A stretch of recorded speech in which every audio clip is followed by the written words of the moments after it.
Coucou les filles, donc me revoici de retour. Donc comme je vous ai dit, vous partagez votre pâte en plusieurs parties, donc à peu près 3, 4, ça dépend de la, comme je vous ai dit, de la quantité que vous avez mis à la base de ce moule. Donc là, je fais comme ça, je forme un petit boudin à l'aide de avec mes doigts. Donc une fois que j'ai formé mon boudin, je vais faire un petit creux comme ça, là, comme vous voyez, et je vais rajouter ma pâte de date. Donc moi, ma pâte de date, c'est du fait maison. C'est juste des dattes que j'ai retiré le noyau, que j'ai fait un peu cuire, blanchir dans de l'eau. Et une fois que c'est un peu blanchi, parce qu'il faut que la pâte elle ramollisse un petit peu, je l'ai écrasé comme ça, entre mes doigts, et puis voilà. Ah oui? Donc vous rajoutez de la cannelle, vous rajoutez ce que vous voulez comme épice. Il y en a qui mettent de la cannelle, il y en a qui l'achètent industriel. Chacun fait comme il a envie. Moi j'avais des dattes qui me sont venues du bled, donc j'ai fait avec.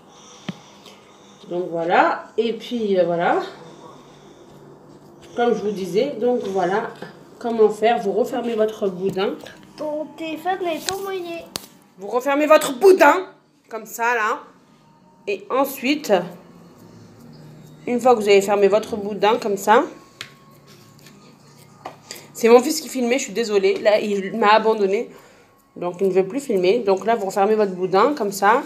Et après, avec un morceau de cellophane ou sac plastique, ce que vous avez en fait. Donc vous venez avec votre truc là, et vous venez lisser le boudin avec. Ça va vraiment le lisser, il faut vraiment que ça se referme, comme ça. Et puis, je suis désolée d'élever la voix, mais quand mon fils vous parle juste derrière moi, ça m'agace un petit peu. Donc voilà, vous refermez comme ça. Comme ça, et puis voilà. Donc, il faut vraiment former un boudin. Comme ça. Et ça, le plastique, en fait, une petite astuce, ça va vraiment le lisser et vous permettre d'avoir des macarottes lisses. Donc, comme ça. Voilà. Et puis, voilà. Et après, je vais vous montrer à la découpe comment ça se passe. Donc, voilà.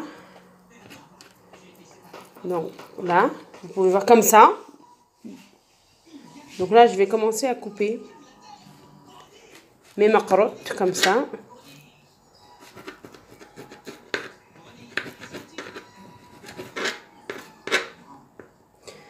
Désolée, il faut vraiment mettre un coup de couteau franc direct.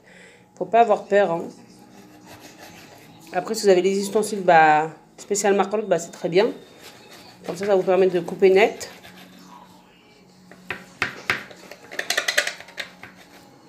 Comme ça, là. Et voilà. Donc, je vais pas tout vous faire parce que sinon la vidéo, elle va être trop longue, je pense. Après, il y a la cuisson. Donc, j'ai un peu avancé le travail tout à l'heure. Comme vous pouvez voir là, donc il y a déjà des macarottes qui sont déjà faites, qui sont déjà coupées. Donc, voilà. J'ai fait exprès pour pas que la vidéo, elle soit trop longue. Donc, voilà. Et puis, voilà. Si, c'est cuit, c'est cuit. Donc, comme je vous ai dit, après la cuisson, vous mettez de l'huile à chauffer. Mais je vous montrerai après, dans un petit moment, comment se passe la cuisson. Donc les bouts que vous perdez, faut pas vous, c'est pas grave.